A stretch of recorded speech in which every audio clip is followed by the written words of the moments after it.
Hello and welcome to episode 15 of the Late Challenge podcast with me, Paul Sevencope, and him, Rob Boheighton. Rob Boheighton, is that one of my favourite things of all time? I'm in people's phones, is that and all kinds? Yeah.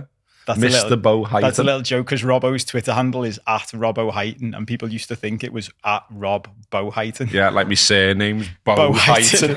Which is just, I love that. Why is it Rob Boheighton? It's not. It's not. Anyway, name's Gareth. In this week's show, we'll be getting stuck into a few middle-aged moans and rants about Harry Kane, Panenka penalties, players of the match, and clickbait headlines. We'll hear Robbo's fact of the week, announce the results of the semi-final of our weekly Crisp Battle, the Crunching Challenge, and have a chat about Man City's dominance, Chelsea's latest manager, and what we think next season might bring, and also a certain LFC song popping up all over the place. I already think, as I read out what we're going to talk about, we won't get through all of that. No, you won't. I like the way you've added that stuff on the end that we've never done. Again. Do you like that? That's just for you. I've just seen it today and I thought, my agendas, whenever we alternate who's hosting, and at the end of my agendas, I always put this same section that we never get to. But in my head, I'm like, it's just there just in case. I actually want to do it as well, but it might just be there forever. And the well, I'm trying to book an holiday at the minute, so like if we go on holiday and we have to do like an extra one to cover when I'm on holiday, maybe we can do it. I'll have to find something else to put as my comfort blanket at the end of agendas then, though. Right. We're going to get started with the middle-aged moaning challenge and some rants, which a lot of you liked when we started doing that. And we're going to kick off because I actually don't know what you want to say about this. You want to talk about Harry Kane, don't you? Yeah, it was just I was in the car over the weekend and just had the footy on. Villa were playing Tottenham, weren't they? And it's not a new observation, this, but it just does my head in, and I know I'm not alone on it because I see other people say it as well. This thing of sort of like pretending that the only thing about footy is the Premier League, and that and everything is Premier League based, stats are Premier League based, and the amount of commentators and people in the media that just concentrate on that as well. They're guilty of it as well, and it's like this weird group think where like loads of footy's just forgotten about and never referenced, and it does me fucking head in. So yeah, I was there, driving around, and I heard on the radio Harry Kane referred to as the second top goal scorer in Premier League history. And I was like, well, sound, what about all the other fellas in history who scored loads of goals who you've now just ignored? So yeah, I had a look. I've had a look this morning properly, so I've got something to rant about. So he scored 210 goals in 318 appearances in the Premier League. Sound no mean feat, brilliant player. I'm not knocking him. He's only 29. Plenty of time to continue to score goals. And is it just Shearer he's behind that? Just Shearer who he's behind in terms of Premier League goals. Yeah. But in terms of goal scoring in the top league in this country, which I think is more interesting anyway, Kane is currently in equal 20th place with Jeff Hurst. That far down? 20th, yeah. And then Jimmy Greaves is top with 357 goals. This is top league only. Dixie Dean's there, third, 310 goals from 362 games, by the way, which is absolutely mad. Alan Shearer, who's the top Premier League goal scorer, as you say, with 283, he's fifth in that all-time list. Above him in fourth, you've got Gordon Hodgson, who scored 233 goals of his 238 for Liverpool. Ian Rush is above Kane. Tony Cottee is above Kane. Cottee's above him, yeah? Yeah. And it's like, not all of these lads are like ancient history, are they? You know what I mean? They're like, I seen Ian Rush and Tony Cottee play. Do you know what I mean? And like, I just don't get why they're sort of deemed not like worthy of any mention. And we just do this Premier League thing. So he's ranked joint 20th. Now, I think if you did it the way I'm talking about now, you're still giving him loads of credit because Kane is only the 28th player in 135 years of league football to score over 200. So that's fucking good. It's really good going. And it sounds impressive. And we don't have to do this blag about the Premier League. By the way, so if you widen it out to league goal scorers and don't just say the top league, because there's still been plenty of lads who might have gone up the ladder or scored loads at like one level down. Does that mean the shit? So not just top flight. Kane's then 75th in all-time history. Of all time of all the leagues. In this country, yeah. So Arthur Rowley's top with 434. Dixie Dean's second with 379. John Aldridge is sixth with 329 goals. I'm going to sneeze. Excuse me. Roger Hunt is in there, 26th, but he's not in that other list because a lot of his goals were in the second division when Liverpool were in the second division. So this is the thing where you're just like ruling out boss players because of your weird, parameters. Steve Bull's in there, Ian Wright's in there, Marco Gabbiadini is in there. These are proper names for our demographic, aren't they? They are, and all of them are above Kane. Wow. So I just think they were all worthy of a mention, and that's my rant. Yeah. I like it. I'm with you as well. And I think, two things popped up for me then. Someone who'd be into this is Gary Lineker. Yeah. Like, I've seen him mention it. Like, he'll just go, like, just forget everything before 1992. Yeah, he does say that. I love it when he does it because he's right. I'm with you. It's like, I don't understand. Like, I know the brand of the Premier League's huge and all that. But it is mad how we do it. But it reminded me of something. I meant to send you this clip over the weekend. I forgot. Did you see the one it was a clip of 5 Live or whatever, whichever one Robbie Savage and Chris Sutton are on, and it was an older fella who'd phoned in, and he was referencing like the olden days. Do you know what I mean? Busby's here and stuff, and he was saying Man United should buy. I mean, this is the other end of this point. He said Man United should buy one of the lads, Joe from Wrexham or Notts County, Paul Mullins, or I don't know, is it Longstaff or something like that. I'm not sure about the county lad, yeah. They've both scored over 40 goals, haven't they, in a season? And he's going to Robbie Savage seriously, like, United should buy them. Because he said, like, but my ex-father-in-law used to say the same thing. The goals don't move. Goal scoring's the same in wherever you play. And I'm like, and you're like, it's just such a basic point to get wrong, though, innit? Yeah. It's like, the goals don't move, but the players defenders are better. Yeah. The keepers are better. The players are faster. And you need a better touch. Yeah. It's you won't get as long on the ball. It's like, do you not think if he was good enough to play in the Premier League, he'd be playing in the Premier League? Yeah. It made me laugh because one of the owners of Wrexham, I always forget his name, Rob McElhenney, the one that's Ryan Reynolds. Yeah. And I saw him after they'd got promoted, and fair enough, Joe, they're passionate about it and stuff, and that's nice. But he was saying Paul Mullins is the best player in the world. And I was doing that thing where I was like, I'm going to give you some grace that you're just being emotional and you know what you're doing. But there's part of me that thinks you do think you're like the fella who's phoning in that phone in, do you know what I mean? You don't understand, you don't appreciate. Well, that's why they had all this beef, isn't it? Not necessarily coming from the owners, but they had that beef, didn't they, in the FA Cup, which was funny, where, they held Sheffield United to a draw, didn't they? And then it obviously, because they held them to a draw, it was then the winner faces Spurs. Yeah. And Sheffield United players felt the Wrexham lads were disrespecting them and already looking ahead to Spurs and all really? that. And there was loads of beef, yeah. There was all stuff going on in the tunnel and all kinds. And it was and Billy Sharp, I think, did some bit of a celebration to wind them up and stuff like that to say you disrespect us, now you're out. Who the fuck do you think because we've knocked you out. And yeah, there is, that's why there are leagues, isn't it? That's why there is a pyramid. And I think sometimes, don't get me wrong, that there can be players that get missed or whatever. But then equally, it's the thing of, the commitment thing, isn't it?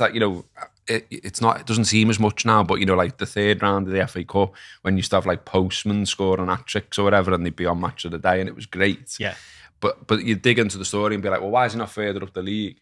Because he goes on the aisle every Friday and Saturday or whatever, and he's all right with that. Yeah. And he doesn't want to go up. Yeah. And he's sound, and he doesn't want to, and there are people like that. There are people like that playing, amateur footy in Liverpool 100%. Where you're they're unbelievable. And I'm sure if they dedicated the life to it, they could be much higher up the ladder. They could be earning a living and all the rest of it. But they're not, and they're all right with it. And they don't mind being a bit overweight, and they're quite happy knocking around in the business houses league or whatever. Do you know what I mean? So, yeah, it's... Well, I've heard Klopp reference that. When Liverpool have played lower division sides in cups, and he said the difference isn't necessarily the quality. The difference between us and Derby in a one-off game, for example, isn't necessarily how good the players are. It's what you're just saying. It's consistency. It's the best footballers are the most consistent footballers at the highest level. You've got to have these different things that come together. It's not just the best players, is it? I've seen people say that. I remember someone saying that. There was a headline once, and it was a story. It was Boss. And again, for the people who listen to this type of show, they'll probably recognise the name Jason Kumas. And it said this. I can't remember who was writing it, but they were saying the difference between Steven Gerrard and Jason Kumas is not quality.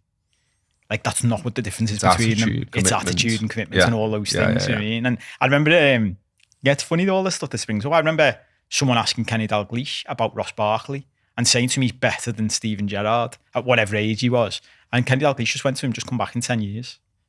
Come back in 10 years and I'll tell you whether he's better than Steven Gerrard. Because to be as good as Steven Gerrard, you need to do this every day for 10 years.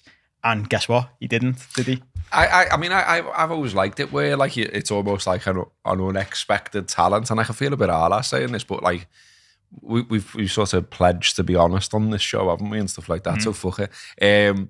So I can remember going to watch Tranmere in a pre-season friendly against Liverpool, and Steve McNulty was playing for Tranmere, and now if you don't know who that is, like Google him, look him up. It's fair. I think it's fair, without being too much of a knobhead, to say that when we turned up at Prenton Park that day and seen him line up for Tranmere, we were like, well, I remember who I was with. I was with Rob. Throw Rob under the bus, Rob Gutman. And he went, has he won a fucking prize or something to play for them? Because he's a big lad, you know, and like you just think, well, he's going to be shit. And then like his touch was unbelievable. His passing was unbelievable.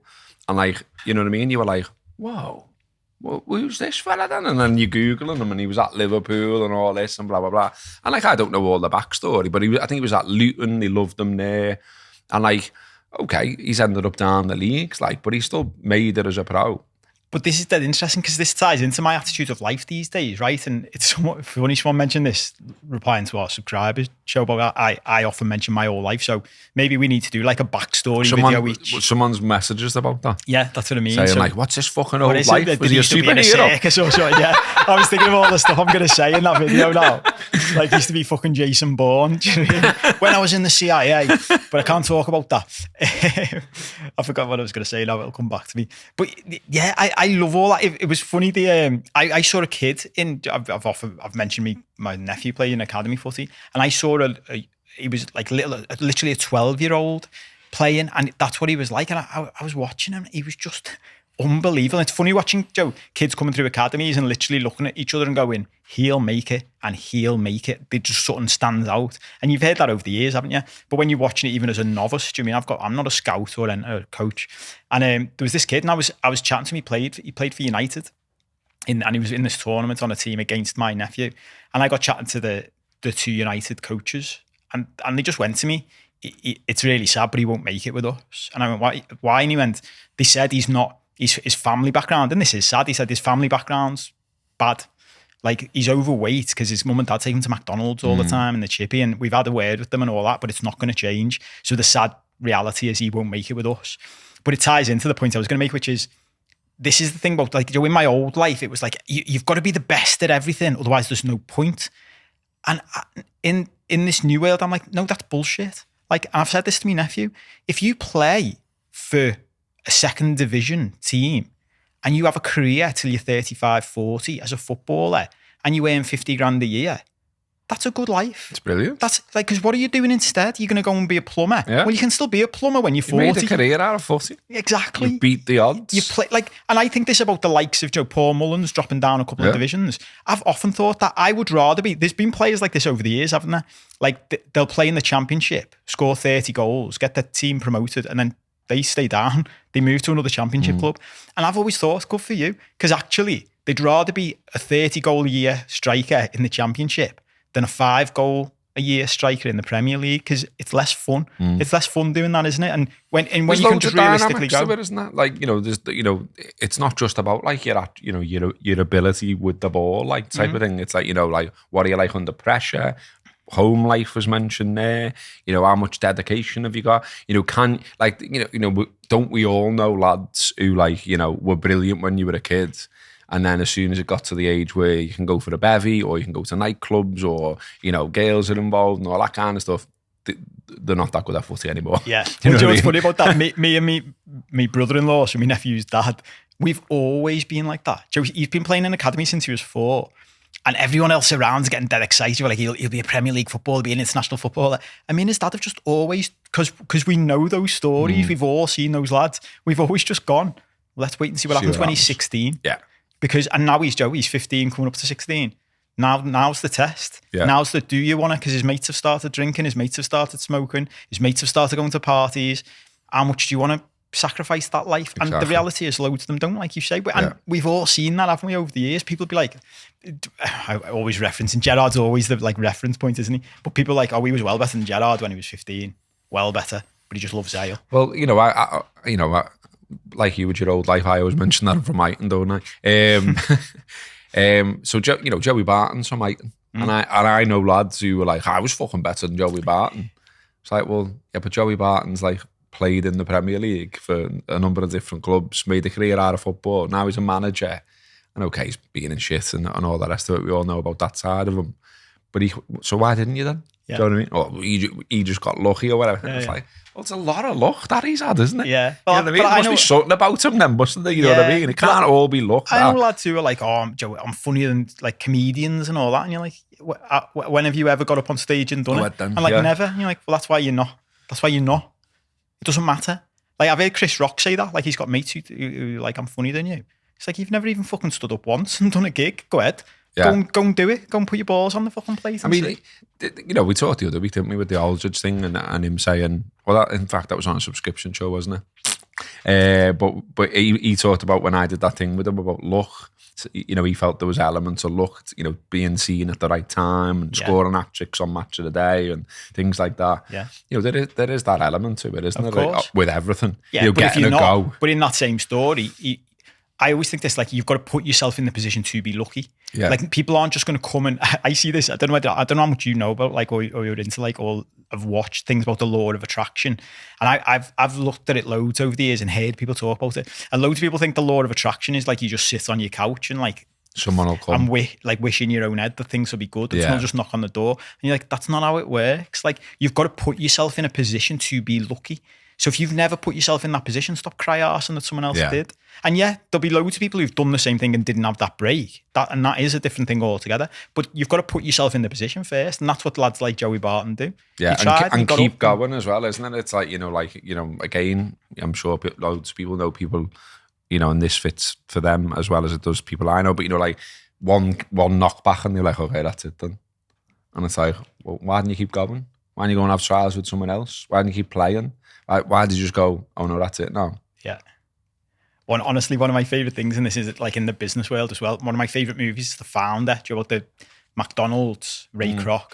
And I remember referencing Ray Kroc in an article for the Anfield Rap once, and people, like a couple of people kicked off on me because he was a horrible man. I was like, that's not the point. Like, you can still take stuff from his story, do you know what I mean? And there's a scene in the movie where he's listening to like an old motivational thing on a record player, like shows you how old all that stuff is, and the fella's just talking about persistence. And I look around in my life at the people who've made it and the people who've done well in any walk of life, and actually the one thing they've all got in common is persistence. Well, they just carried on. It's been going on forever like that. None of this is new, is it? That how to make friends and influence people is fucking ancient, isn't it? Yeah. And yet it's still like, go and read that. And it's like, I've read it. Yeah. It's not new though. True. Yeah. But yeah, how did we get there? I don't know, but it's dead funny. After me reading out that thing for the agenda, we've already done like 15 minutes and we're only on point one. I wanted to talk about that. It actually ties in because this is about Notts County. So, and this is just a little thing that came up for the weekend that again does my head in. A lad, John. So it was the playoff final between Chesterfield and Notts County, which was Ryan Reynolds and all them were talking about. Notts County got over 100 points in the league and in the non-league and didn't get promoted, which is wild, isn't it? I think they finished on 107 points and didn't get automatically promoted. So they had to go through the playoffs and they nearly got knocked out in the semis, and then it went to pens in the final. And anyway, I just saw this on a clip on Twitter.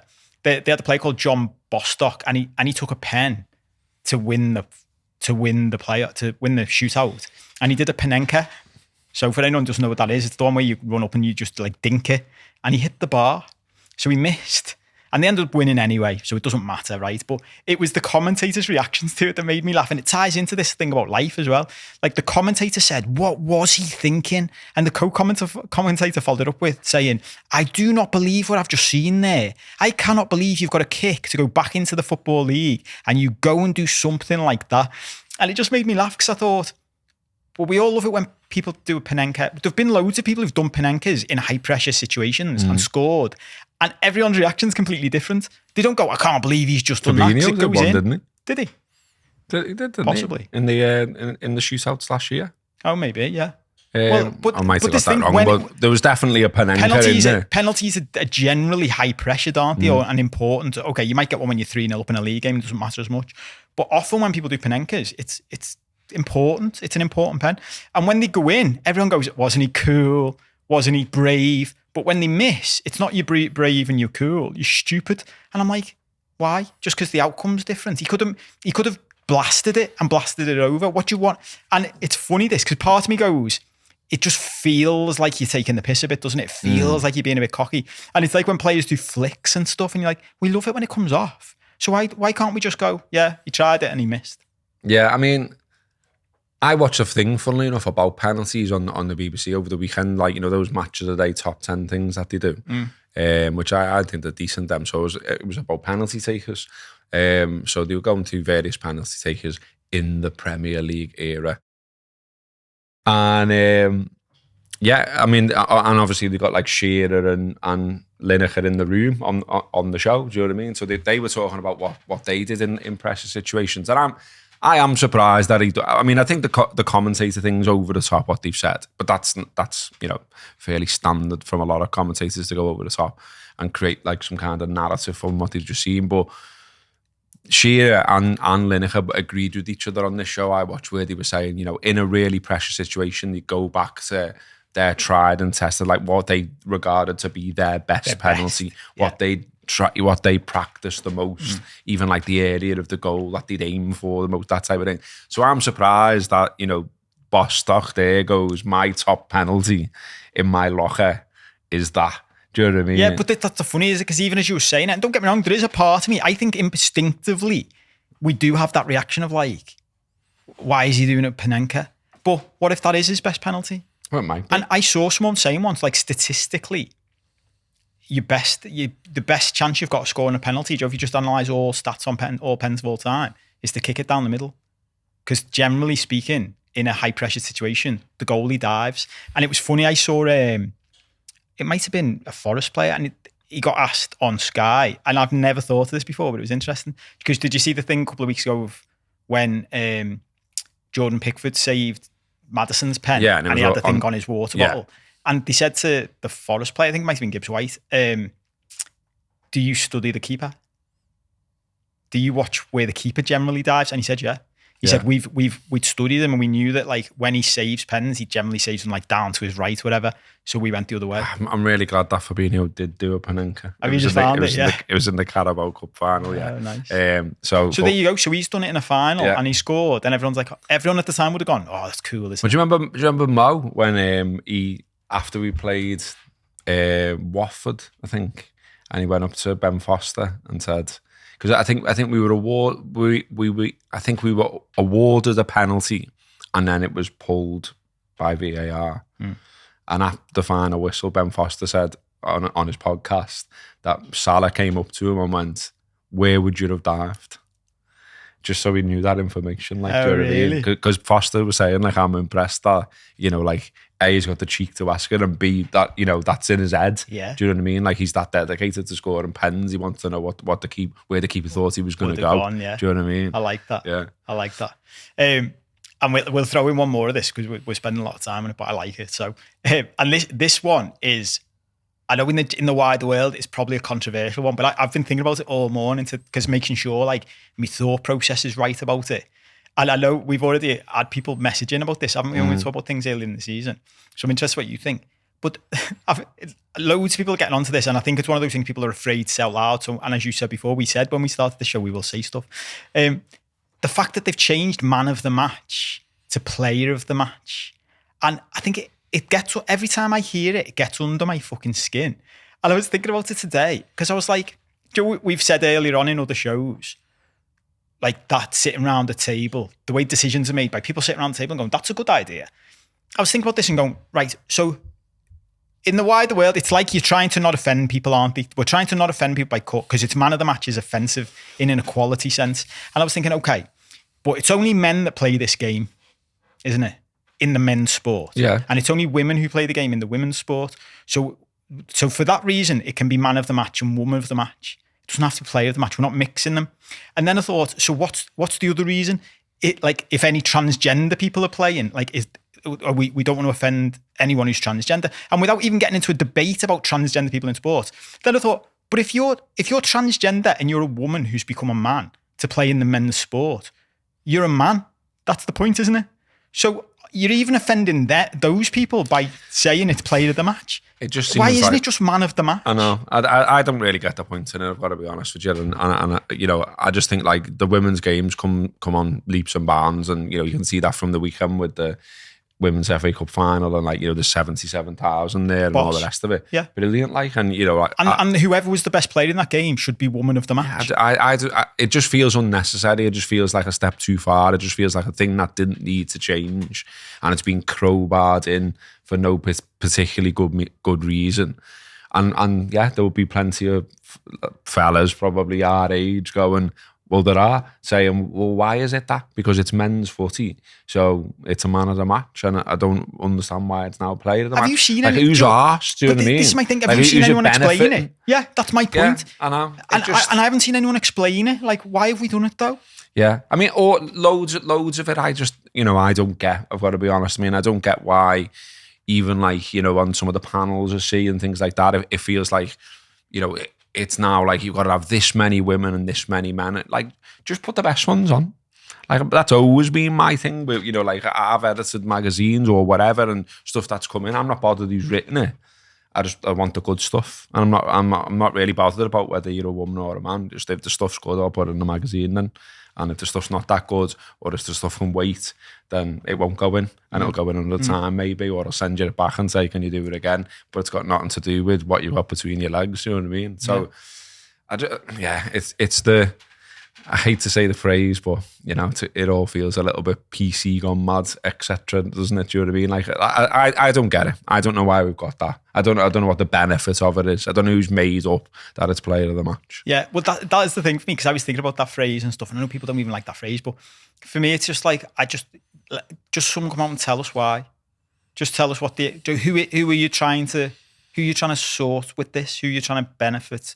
Like, I guess, I mean, the only thing I could think of, if I'm trying to think of it from the other angle, is like it's just taken like the sex of the person out of the situation, full stop, isn't it? So instead of saying women's football, men's football, it's just football, and therefore we can say in all of it, player of the match. But again, who's asked? Yeah. Like, who's that bothered? Who's this a big win for? Who was pushing for it? Yeah. Who was offended by what it was previously? Yeah. I don't think there was anyone, was there? Changed, no, it didn't. We didn't need change for change's sake. Yeah. Anyway, so that's one more, and then we'll throw this one in, because I mean, this is just general stuff. This is not a new one. You sent me this at the weekend, but like clickbaity headline. But this is I think about this on the news all the time. I must do my girlfriend's heading, because like I just point to this. I mean, I do it. I didn't talk about artificial intelligence generally, but that's a separate point. But talking about the things in the news, and we know why this thing, right? We know why humans are attracted to negative more than positive. That's true. But it's this, like you sent me this one, which is brilliant. This is a headline on the BBC News website, which, I mean, for anyone who still defends the BBC, thinking it's different to other media outlets, Liam Gallagher buys battered sausage in Chippy. That's the headline of a story. And it's funny, isn't it? Like, Joe, and we've talked about like the sport newspaper and stuff like that, and how that's like unashamedly like comic booky. Yeah. But I've said this about all media outlets these days. They're all comic books. They're just all different levels of comic book. Because then, Joe, a journalist, a proper journalist, this is by two people, Jennifer Harby and Matt Barlow, it's a proper article. Two people. Fish, chips and rock and roll came together unexpectedly in a Peak District village when Oasis star Liam Gallagher stopped by for supper. Just a story about Liam Gallagher and the Chippy. Did they have a roll with her? Nice. Yeah, I mean, I don't know how long you want to do on this bit, but I could rant forever about, you know, standards of journalism, where it's gone and all that. I mean, like I worked at the Mirror, and you know, frankly, I fucking hated it. Did you? Yeah, because like the stuff they were getting me to do, I was just like, it's not fucking journal. Like, what is this? Why? What type of stuff? Just like, you know, like here's a video of a fella with a fucking millipede crawling out of his ear or something.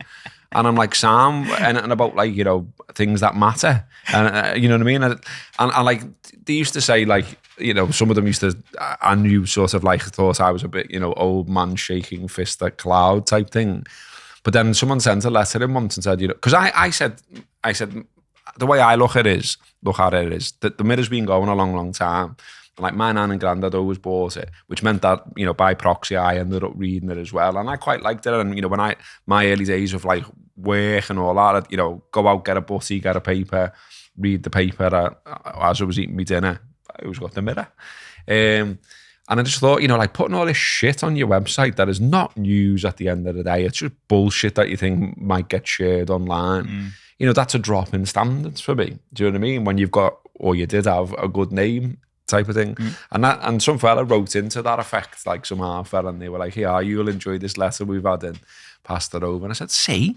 Do you know what I mean? Not everyone wants this shite. Yeah. I kind of like it's like a bit of a race to the bottom, like, you know, like all these people like hold up and, you know, it's almost like sausage factory journalism type of thing, you know what I mean? Just churning this shit out. Journalism has been termed before for it, hasn't it? And I don't get it, because I just think, like, who wants that much of that stuff? Do you know what I mean? You've always had weird news, bizarre news, the odd thing.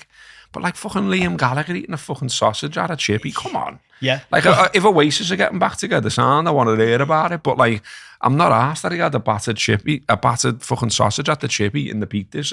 They served them up that way. Do you know what I mean? Like it's a thing that way. Yeah. You know what I mean? And battered sausage is not a thing everywhere. Well, not in terms of what you get from the chippy anyway. But it is there. Like, that's not news, is it? No. He's on a walk and he's gone the chippy. But this is the thing, and I was going to ask about the word, because I think it's going to change soon. Because the other one you found was there was a Metro headline. And this is my thing that I go on about all the time. It's the words they use to draw people in. Mum of 7 is shocked and appalled to open a pack of Aldi bourbon biscuits to find none filled with chocolate buttercream. And it's the language. It's like, was she shocked and appalled, or did she just open the packet and go, oh, there's no... Well, when it was at the Mirror, there was this thing of writing headlines or intros with the phrase, this is the shocking moment when... And like I used to say, well, it's not fucking shocking, is it? If you say everything's shocking. Yeah. Do you know what I mean? Yeah, like, yeah. you're devaluing shocking. Yeah. Like, you know, this is the shocking moment, and millipede comes out of some fella's ear. I'm not fucking shocked. Yeah. Like, what, you know, the dickhead's probably done it to try and get clicks himself. Yeah, to get on telly, yeah. And like, you know, this is the shocking moment, this happened. This is the shocking moment, that happened. Fuck off. But the reality is... Is someone Googling stories about shocking moments? Yeah. Because I don't think they are. Do you know what I mean? I don't get up in the morning and go, what are today's shocking moments? Then save them up to me, please. I know. We had a chat last week when we had our team meeting about you know, Elon Musk, and I know there's mixed feelings on him, and he's my favourite of all the mad billionaires. That's my take on him. Whether or not he's evil or good can be left for another day.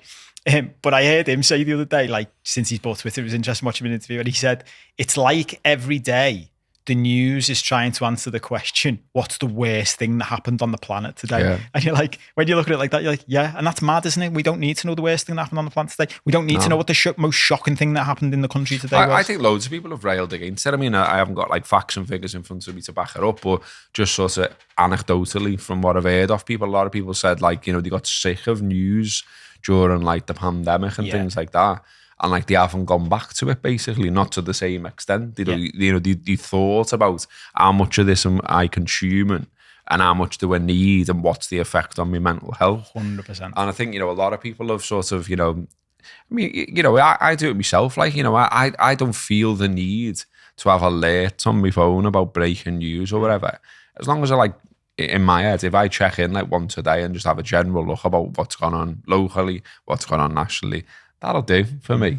You know, like my granddad used to religiously like he was fucking a stickler for it. Like, you know, like he literally used to go like news if you tried to speak over when the fucking news was on. But he'd watch like every hour. And you'd be like, it's the fucking same as before. We should do that with different programs. Yeah. Like, do you know when someone comes in and go, football, porn. That probably is a good time to shout that out if someone's coming in. That's brilliant.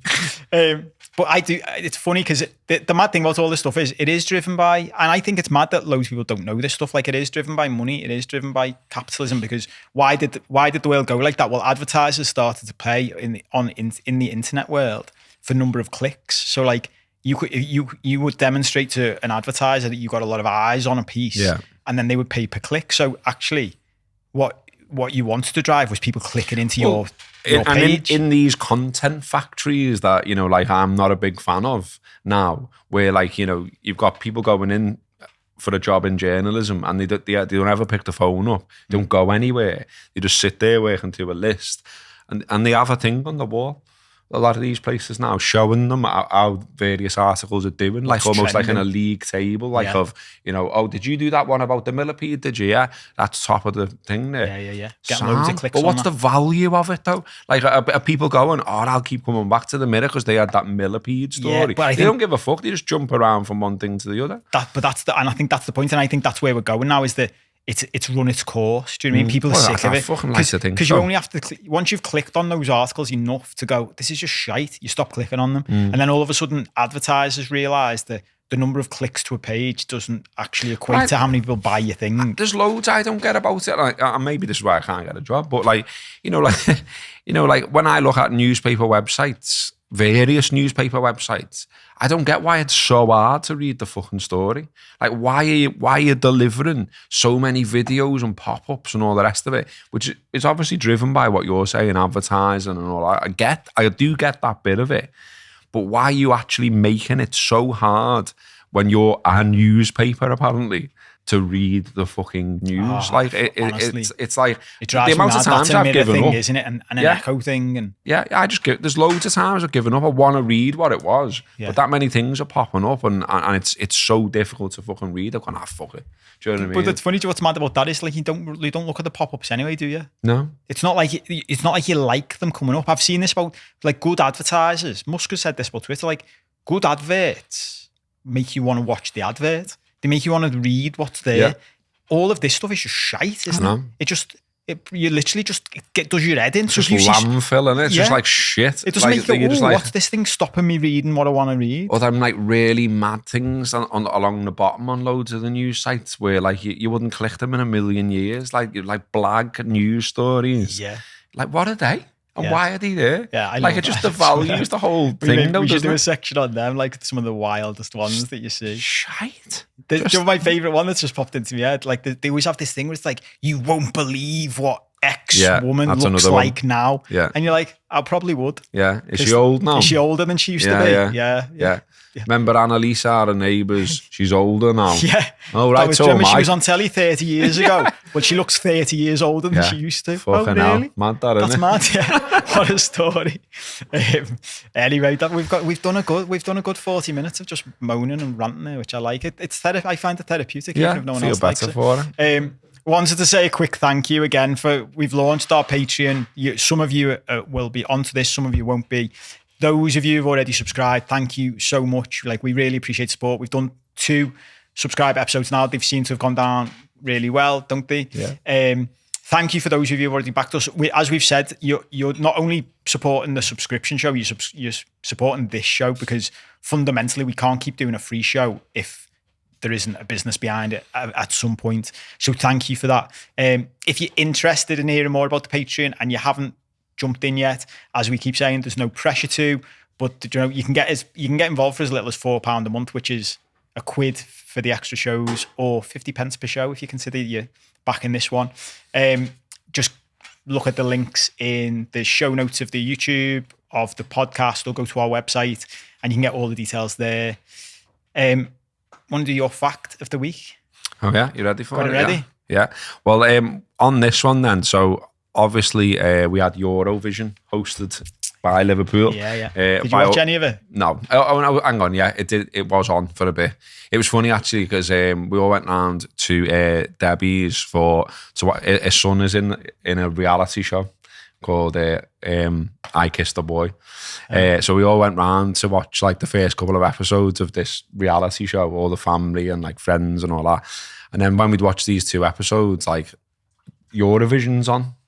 And it was dead funny because like there's loads of people, all different ages, and know the family for different reasons or whatever. I'm there, whatever. And we're all sitting there with a bevy in the living room with the Eurovision on, and I'm going, match of the day, he's on the other side, and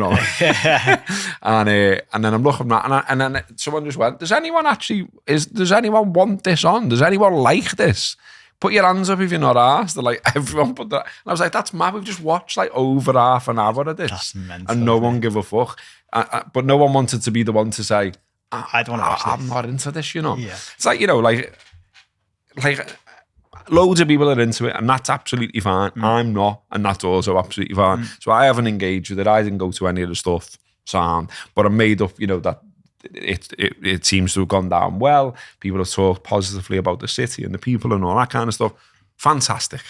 Anyway, so I thought I'd look for a fact that I had a bit of a Eurovision tint anyway, do you know what I mean? Just to give it a bit of a nod from our stuff. So have you heard of Lita Rosa? Lita Rosa? Yeah. No. Okay. So Lita competed in the selection for the UK's Eurovision entry in 1957, 59 and 60, but she never actually made it through to be like the UK representative. So she's the first British woman and the first Liverpool-born musician to have a number 1 in the UK charts. When you think about the standard of, musicians, bands, etc., that have come from this city, like, that's a big shout, isn't it? Yeah. So he actually got number 1 in the UK chart singing How Much Is That Doggy in the Window? So she actually hated the song. She refused to include it in her live shows. Really? And she said it should be on a Lita Rosa Sings Rubbish album. So she only sang it once, one take. And she said, I'll never sing it again. And they put it out as a single. And it hit number 1. Brilliant. She was once told it was Margaret Thatcher's favourite song, to which she replied, well, suppose she's got to like something. So definite some scouseness in that comment, I would say. She was born in Upper Pitt Street. She went to school in Granby Street. And one of her classmates was Jean Alexander. Do you know who that is? I've heard the name. Go on. Yeah. Hilda Ogden. Hilda Ogden, yeah. Yeah, so she was Hilda Ogden in Coronation Street for 23 years. So they were classmates. And the nice little bit, unfortunately, Lita has now passed away. But she left £190,000 in her will to animals, some of which went to charities connected to dogs. Nice. So, she might not have liked the song, but it turns out she did like doggies. That's a nice little fact, that, isn't it? Yeah. So what year was that? Do you know the song? The song in the 50s. So it was. Have I got it? I don't think I've got it. It's in the 50s. It's mad that song went to number 1, isn't it? I think it's 50. I think if I remember rightly, it's 53. I think around about then. That's a sign of how the world's changed, doesn't it? Imagine if people wrote that song out now. I know. How much is that doggy in the window? But yeah, I mean, apparently, like she left £1 million to like various charities. But yeah, 190 grand of that went to animals. But yeah, I thought that was a boss on that because so she's like town stroke Toxteth type area. Yeah. And yeah, it number 1 before Beatles, etc., which the city's always associated with. So yeah, there you go. That's we should get a little statue for her put up, shouldn't we? Yeah, I think that's what we should do. Well, we've talked about getting you a show on the History Channel or something like that, haven't we? Well, someone said the other day, I don't even know who it was now. Someone said to me, like all these facts you do, and why don't you make them into a little book? It's like, yeah, they are late challenged stocking filler. Yeah, do you know what I mean? There you go. You never need something to do. Yeah, there you go. It's a good idea. That. Well, look, we've got about 15 minutes left, so we're not going to get in everything we want to get into. You're not going to do that stuff at the end. No, fucking hell, no chance. But I want to do some. We've got to do the results of the Crunching Channel challenge. But seeing as we've just been talking about this, I want to talk about this first in a footy sense, because you've just been mentioning the Eurovision, and it popped up for me when I saw that, and you sent me something last week that tied into something the other week, which is "You'll Never Walk Alone," right? So there are people who listen to this show and watch this show who are not Liverpool FC supporters, which we like, don't we? Yeah, and we want to keep it like we want to try and keep it so that it appeals to everybody. But this popped up for me. So at the end of Eurovision, they sang "You'll Never Walk Alone." It's from, it was hosted in Liverpool, and they're all there singing "You'll Never Walk Alone." But it's like they sing it in that context as if like everybody loves it, but obviously half the city hates it. Half the city's like, "Why are you singing that song at the end?" But it made me think of all the other times, because you said a couple of weeks ago, actually, we had the rants about the royals and the coronation and all of that. And the irony was, at the end of the coronation concert, they sang "You'll Never Walk Alone," didn't they? At his big castle. At his big castle and all that. So you're kicking off on us on the one hand for all this over there, but on the other hand, you're singing our song. Mate, do you reckon he just sat there going, "See, we'll sing your song, but you won't fucking sing ours." Yeah, imagine that. But it got me thinking of like where else, because I don't know whether do you watch Ted Lasso? Yeah. So I've only started watching that recently, getting onto it. I love it. But it was at the end of a Ted Lasso episode. I think it was the end of the first series. It pops up. And then there was another one. I don't know whether you've seen this movie. It's a good movie if you like that sort of thing. There's a movie called Nobody with Bob Odenkirk, who's the fella from Breaking Bad and Better Call Saul. And at the end, there's this big fight scene. And they play "You'll Never Walk Alone." So you sit and watching this film. And "You'll Never Walk Alone" pops up. And like, whenever that happens in my life, as a Liverpool fan who loves that song, it's always dead nice. I always think it's boss that, isn't it? Like, it makes me feel very proud and the whole world's listening. And with things like that, I always think there's Liverpool supporters everywhere. There's not coincidence someone's gone, let's throw in "You'll Never Walk Alone" at the end of this film. But I was thinking about everyone else, because not least Evertonians do at the end of the Eurovision. Well, there was a video went round, wasn't there, of like a couple going like, "It spoiled the night." Oh, was there? Yeah. After Eurovision, was there? Yeah. Brilliant. Because I seen a couple of people share that over the weekend. But yeah, I mean, I went to see the Stones at Anfield, and an impromptu "You'll Never Walk Alone" broke out then. And like, you could say, okay, well, it's understandable to an extent because it's at Anfield. But then people have come from all over to see the Stones and they're not Liverpool fans. Yeah. And it's that thing, isn't it? Oh, they're making it about them again, auntie. Hey, they're making it about them fucking Rolling Stones and they're singing "You'll Never Walk Alone." Fucking red shite. But it got me, because I guess you love it as well, don't you? Like when it just pops up. It's a Celtic song as well, isn't it? And before that, it's a song in a musical and all the rest of it. Well, I often think this, like if I owned a footy club now and they didn't have a boss song, I'd say let's get a boss song and we'll just start it now, because it's not like this was always Liverpool's song, was it? Do you ever get earwormed by other teams' songs though? Earwormed? Yeah, where you just can't get it out your head. Oh, is that what you call it? Yeah. So, because that Everton song that they sing, it sticks in my head loads. Which one? You know, that da-na-na, da-na-na, da-na-na. Oh, yeah. That's quite new, isn't it? Yeah. No, it's old, isn't it? But they brought it back to life and then they've adopted it. And now they're singing it on at the match and all that kind of stuff. So, like, yesterday I watched, Everton and City, like, on the telly, and, like, I found myself, like, walking around there. I was, like, humming it and all that. Yeah, I do that. And I was like, but I was just like, it's catchy. Do you know the one? It's funny because as you asked me the question, I'm just letting my brain think like, does that happen? Do you know the one? I do find myself singing. I actually find myself singing it like in the car and stuff. 20 times, Man United. Who the fuck is Man United? That's who the fuck are Man United? Like, because they sing it, don't they? Like, I actually like the way they did that. I like the way they like in an ironic way, and sing it in an ironic way, like. And it is, so yeah, it's funny. But so what I want to know is, if you're not a Liverpool fan and you watch or listen to this, how do you feel when "You'll Never Walk Alone" pops up? We know how Evertonians feel, but if you're a United fan, does it, like when you get to the end of a movie or the end of Ted Lasso and it pops up, are they like, oh, for fuck's sake, you've just ruined it for me? Yeah, no, I imagine they are. I mean, like, I'm less arsed now, I reckon, although, probably like it could pop out of me at any time, if you like. But like, I used to be an absolute tit about all this. Like, so, you know, I wouldn't have anything made by Sharp. And like, you know, I remember when I had a Vodafone contract, and then Vodafone and they were sponsoring them, and I rang them up and cancelled it. Yeah. And he went, "Why are you cancelling it?" I went, "Because you sponsor Man United." And he went, "Oh, really?" And I went, "You saying I'm the only one who's rang up and said this?" And he went, "No, you're not." Yeah.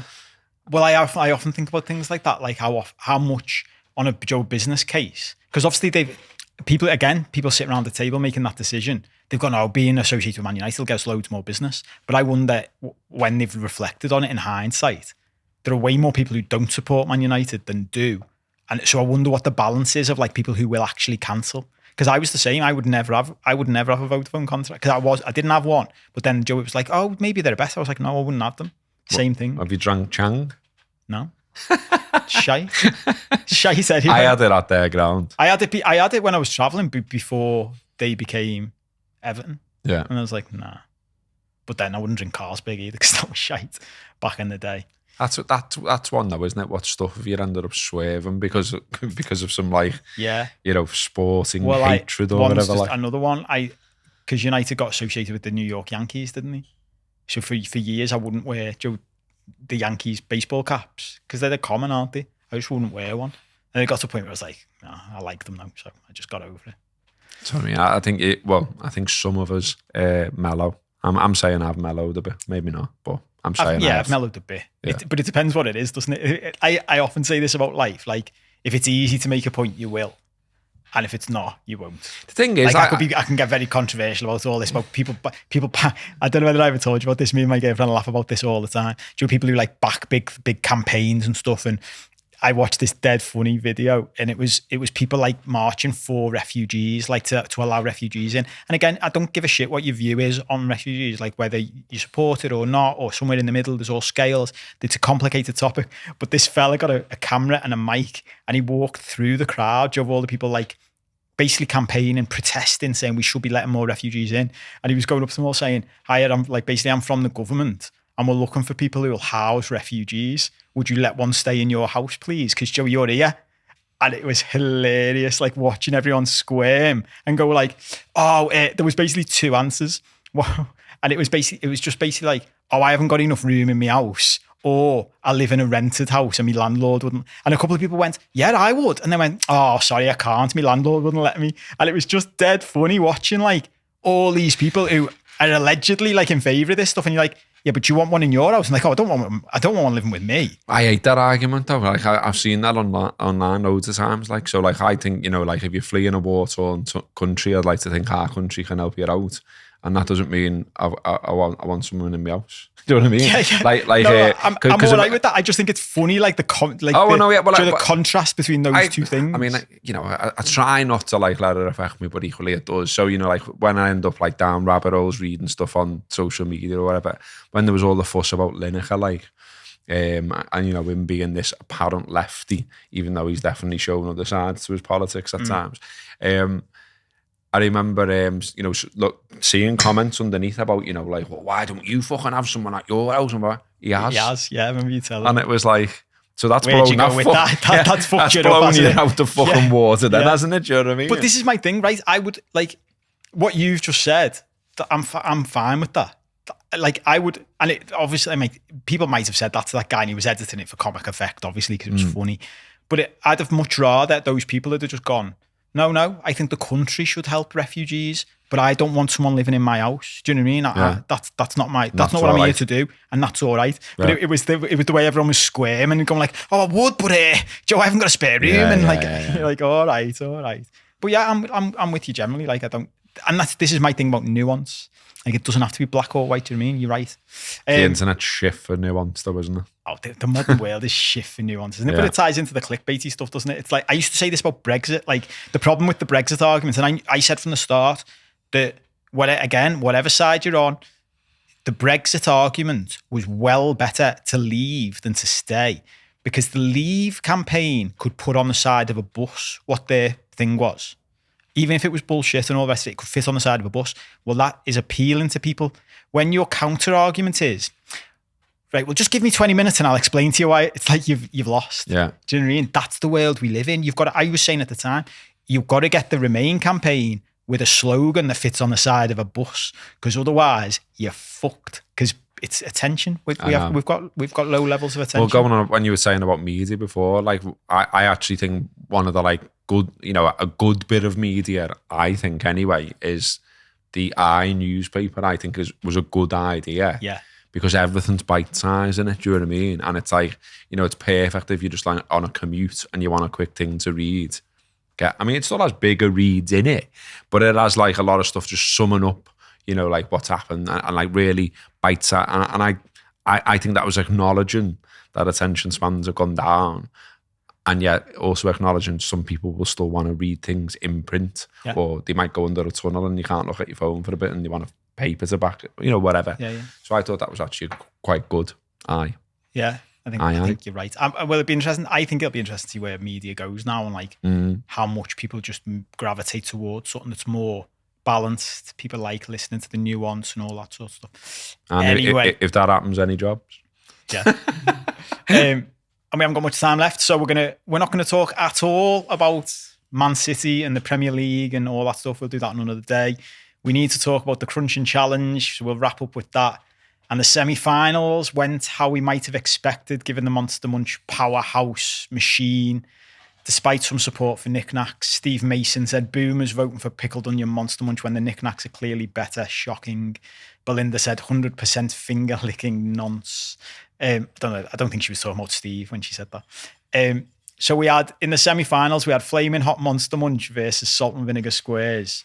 And Monster Munch won with 53.9% of the vote. That was an all Robbo semi-final anyway. And the only one that I had any interest in was Pickled Onion Monster Munch versus my Knickknacks Ribbon Saucy from the opening week.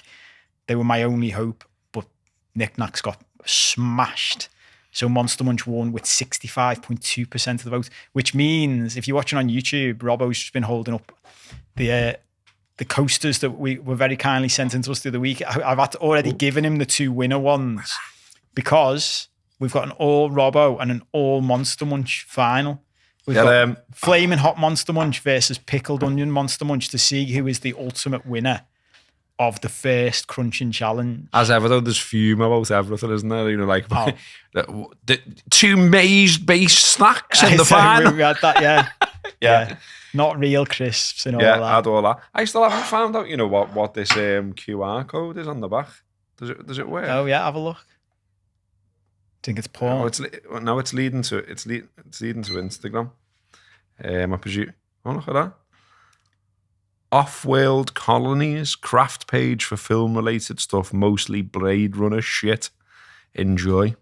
And then it's like, it must be the stuff that he's making with his lathe thing. Was it Liam? Nice. I think the lad who gave us them. Was it Liam? Yeah, so it's gone. I had Luke in my head.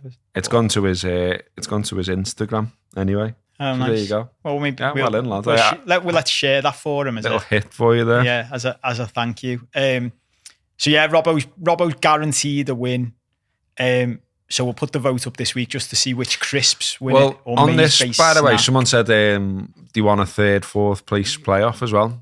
Oh, okay. Like a la World like Cup, World so Cup. that we get 1, yeah. 2, 3, 4. So I think we should do that.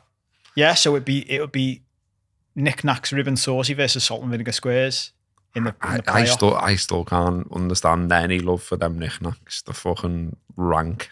Do you know what's funny? Like, considering it was my first choice of the first week. It's got all this way. It's got all this way. I'm even surprised by it, but I don't fancy it against Salt and Vinegar Squares either. I think you will end up. But I was saying to Robbo before the show, my biggest mistake in all of this was I had the opportunity to pick Flaming Hot Monster Munch and even mentioned it the week you picked them and missed out. Pulled them out the bag. Where would you predict the win will go up between them two? I think it's going to be Pickled Onion Monster Munch. Do you? Yeah. You look how much it's dominated that particular vote, and it's got to. It seems to be a big favourite. Like I personally would still be going towards roast beef, but well, you tried before we started recording. You tried to. I could have been disingenuous there, couldn't I? You tried to give me the Pickled Onion Monster Munch, and I just couldn't remember who brought which in. but it was you who brought roast beef in, I wasn't brought it? roast beef. I brought roast beef Space Raiders in. That's where my memory had. Yeah, they got beaten the first week. Yeah, I'm fuming about that still. So I still think there's a runners-up competition in this. Like if we'd have had time and done like the whole thing, because I think things like beef Space Raiders would have done all right in a general competition, depending on who they were up against. Do you know what I mean? It just got knocked out, unfortunately, early on. Do you know what I mean? So yeah, we're nearly there, aren't we? So like to round up this show, let us know what you want next. Let us know whether you want another crunching challenge, whether you're bored of it. If you do want it, what do you want us to do? Do you want us to do chocolate? Do you want us to do biscuits or something else? Are you leaning towards doing biscuits? I think so, yeah. Not least because I always have a brew on the show, don't I? So like, I can have a little dunk as you're chatting away. Yeah, I think biscuits are more. I think biscuits are more interesting. Yeah, yeah. And there's loads, isn't there? Well, there's loads, and I also think for all of our listeners based in the US, I think biscuits is a yeah. They'll be like, we don't get sports biscuits here. And it does make a little rant to finish with sport biscuits. No? Yeah, look at you will. It's like added to the list. We need to do the list that we want. Make sure of wool. Don't know what sports biscuits are. You wool. So they're essentially malted milk, but they have like a stickman on them doing sports. Yeah, and they've been going since like we were kids, and like I've had them. You can still get them. I just didn't know they were called the sports. What's your view on malted milk biscuits? Sound. I'm into them. What about chocolate covered malted milk? Yeah, they're really good. Spot on. Yeah, really good. Really good. Them. Although I'd struggle to find. You're bringing them in for week one, aren't you? Yeah. I'd struggle to find a biscuit that isn't improved by putting chocolate on it, I reckon. Well, I reckon there's loads to do on it. Like there was a big vote recently that I seen in the media, which we could discuss. But it said that fucking Jaffa cakes were the top biscuit to dunk. Fuck right off. No. I mean, for that's one, controversy whether they even count as a biscuit, isn't it? Exactly. They're called cakes, and you don't dunk that, surely. That will just disintegrate in your teeth. And also, it's probably affecting the flavour of your teeth a little too much. Do you know what I mean? Like, nah. No, I'm not into that. So yeah. So anyway, let us know what you think. As always, we always say we want you to contribute to the show. Send us in your messages. Send us in your thoughts. We're still moulding this as we go to see what you like. If you want to get involved in the Patreon and the subscription show, there'll be another one this week. We'll be in touch with our top level Patreons because we're doing a producer VIP exclusive Zoom call with me and Robbo where you can literally chat to us about the show and give us your feedback, give us your ideas, and we can do it personally, which would be nice. And last but not least, share this, Joe. If you like it, if you like the free show, please share it with other people who you think will like it. Subscribe, like, all that shenanigans. Review it on podcasts as well. No one's done a review for ages. Haven't they? No. Oh, let's do. Should we make that the main call to action this week? Because like that works. Like it boosts it up the rankings. I think when it's getting more reviews, and even if you just go on and give it 5 stars, you're helping us. But no one's done a review for ages. Oh, there you go. And you need to follow the Facebook as well. The Facebook's like doing really bad. I don't know if that's because no one's asked anymore. Yeah, I don't like Facebook. But if you are on Facebook, follow us on there. Yeah. So there you go. If you listen to on the podcast, go and give us a review. Let us know what you think.